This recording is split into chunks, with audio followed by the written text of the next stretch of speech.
Hello friends, आपका स्वागत है मेरे चैनल भक्ति की शक्ति में। आज मैं आपको मकर संक्रांति के अवसर पर धर्मराज जी की कहानी सुनाने जा रही हूँ। एक समय की बात है जब पृथ्वीलोक पर बब्रुवाहन नामक एक राजा हुआ करते थे। उनका राज्य बड़ा ही सुखद था, समृद्ध था एवं राजा भी बड़े दयालु थे। उसी राज्य में एक ब्राह्मण हरिदास निवास करते थे। हरिदास एक तपस्वी थे। उनकी पत्नी का नाम गुणवती था, जो बहुत ही सुशील, धर्मवती एवं पतिव्रता स्त्री थी। गुणवती ने जीवन भर सभी देवी देवताओं की उपासना की और सभी प्रकार के व्रत किए एवं दान धर्म भी किया करती थी। इसके अलावा अतिथि सेवा को भी वह अपना धर्म मानती थी। ऐसे ही हंसी खुशी एवं ईश्वर की उपासना करते हुए वह वृद्ध हो गई। फिर समय आया, गुणवती की मृत्यु हो गई तो यम के दूत अपने साथ उसे यमपुरी ले गए। यमलोक में सुंदर सिंहासन पर धर्मराज विराजमान थे और उनके पास चित्रगुप्त बैठे थे। चित्रगुप्त के पास सभी प्राणियों के पाप पुण्य का लेखा जोखा था। चित्रगुप्त प्रभु को प्राणियों का लेखा जोखा सुना रहे थे। तभी वहाँ यमदूत गुणवती को लेकर पहुँचे। गुणवती उन्हें देखकर थोड़ी भयभीत हुई और सर झुकाकर खड़ी हो गई। चित्रगुप्त ने गुणवती का ब्यौरा निकाला और धर्मराज जी को बताया। धर्मराज जी ने पूरा ब्यौरा देखा और वे प्रसन्न हुए, परंतु फिर भी उनके मुखमंडल पर थोड़ी उदासी भी छाई हुई थी। यह देखकर गुणवती ने पूछा, हे प्रभु, मैंने तो सारे सत्कर्म किए हैं, फिर भी आपके मुख पर यह उदासी छाई है। इसका क्या कारण है? कृपा करके मुझे बताइए प्रभु, मुझसे क्या भूल हुई है? तब धर्मराज जी ने कहा, हे देवी, तुमने सभी देवी देवताओं के व्रत किए हैं और उपासना की है, परंतु कभी भी तुमने मेरे नाम का पूजा पाठ नहीं किया है, कोई भी दान धर्म नहीं किया है। धर्मराज जी की यह बातें सुनते ही गुणवती क्षमा याचना करने लगती है और बोली, हे प्रभु, मुझे आपकी उपासना के बारे में कुछ ज्ञात नहीं है। मैं नहीं जानती कि आपकी उपासना कैसे की जाती है।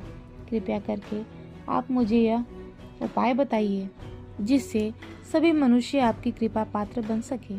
मैं आपके मुख से आपकी भक्ति का मार्ग सुनना चाहती हूँ और मेरी यह इच्छा है कि मैं मृत्यु लोक में वापस जाकर आपकी भक्ति करूँ और सभी लोगों को इसके बारे में बताऊं। धर्मराज जी ने उसकी विनती सुनकर उसे बताया कि जिस दिन सूर्यदेव उत्तरायण में प्रवेश करते हैं, यानी मकर संक्रांति के दिन से मेरी पूजा शुरू करें और इस दिन से लेकर पूरे 1 वर्ष तक मेरी पूजा करते हुए कथा सुननी चाहिए और एक दिन भी पूजा और कथा नहीं छूटनी चाहिए। साथ ही पूजा करने वाले व्यक्ति को धर्म की इन 10 नियमों का पालन करना चाहिए। पहला, धीरज रखना एवं संतुष्ट रहना। दूसरा, अपने मन को वश में रखना और सभी को क्षमा करना। तीसरा, चोरी या अन्य दुष्कर्म नहीं करना। चौथा, मानसिक एवं शारीरिक शुद्धि यानी पर पुरुष या पर स्त्री से बचकर रहना। पांचवा, अपनी इंद्रियों को वश में रखना। छठवां, बुरे विचारों को अपने मन में न लाना यानी बुद्धि को पवित्र रखना। सातवां, पूजा पाठ एवं दान पुण्य करना। आठवां, व्रत करना एवं व्रत की कहानी सुनना। नौवां, सच बोलना एवं सभी से अच्छा व सच्चा व्यवहार रखना। 10वां, क्रोध न करना। धर्म के इन सभी 10 लक्षणों का पालन करते हुए मेरी कथा नियम से सुनना। दान पुण्य व परोपकार करें एवं अगली मकर संक्रांति पर उद्यापन करें। अपनी सामर्थ्य से मेरी एक मूर्ति बनाकर विधि विधान से प्राण प्रतिष्ठा करवाकर हवन पूजन करें एवं साथ ही चित्रगुप्त की भी पूजा करें। काले तिल के लड्डुओं का भोग लगाएं, ब्राह्मणों को भोजन करवाएं व बांस की टोकरी में 5 सेर अनाज का दान करें। इसके अलावा गरीबों व जरूरतमंदों को गद्दा, तकिया, कंबल, लोटा व वस्त्र आदि का दान करें। हो सके तो गौदान भी करें।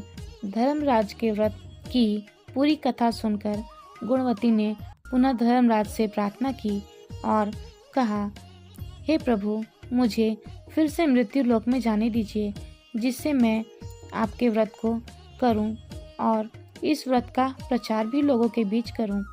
इस बात पर यमराज जी ने अपनी सहमति दे दी। धरती लोक पर गुणवती पुनः जीवित हो उठी और उसके परिजन बहुत प्रसन्न हुए। गुणवती ने धर्मराज से हुए वार्तालाप के बारे में अपने पति को बताया और बोली कि हम यह व्रत अवश्य करेंगे और धर्म के नियमों का पालन भी करेंगे। मकर संक्रांति आते ही गुणवती और उसके पति ने व्रत शुरू कर दिया और 1 वर्ष पश्चात इसका उद्यापन किया। इसी व्रत के प्रभाव से उन पर धर्मराज जी की कृपा हुई, उन्हें मोक्ष की प्राप्ति हुई। जय हो धर्मराज जी की।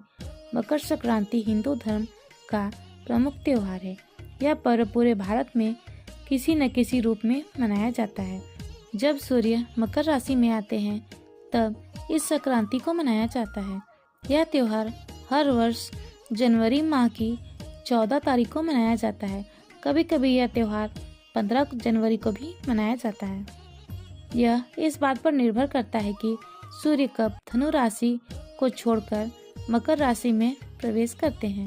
इस दिन से सूर्य की उत्तरायण गति आरंभ होती है और इसी कारण से इसे उत्तरायणी भी कहा जाता है। मकर संक्रांति से कई पौराणिक कथाएं जुड़ी हुई हैं। कहा जाता है कि इस दिन भगवान सूर्य अपने पुत्र शनि से मिलने स्वयं उनके घर जाया करते थे।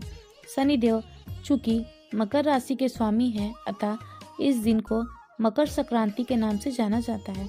मकर संक्रांति के दिन ही गंगा माँ भगीरथ के पीछे पीछे चलकर कपिल मुनि के आश्रम से होते हुए सागर से मिली थीं।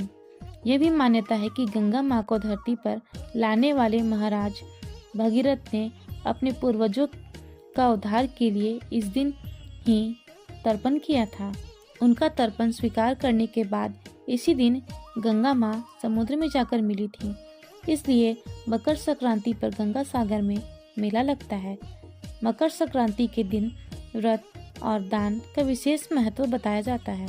कहते हैं कि इस दिन किए गए दान से 100 गुना अधिक फल मिलता है। इसलिए मकर संक्रांति के उत्सव पर तिल का दान किया जाता है। मकर संक्रांति की चर्चा भविष्य पुराण में भी मिलती है।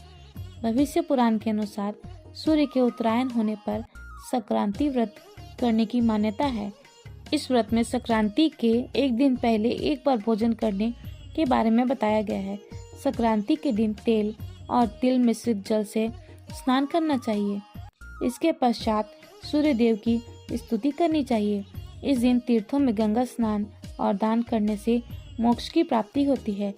संक्रांति के पुण्य अवसर पर अपने पितरों का ध्यान और तर्पण करना पुण्य फलदायी माना जाता है।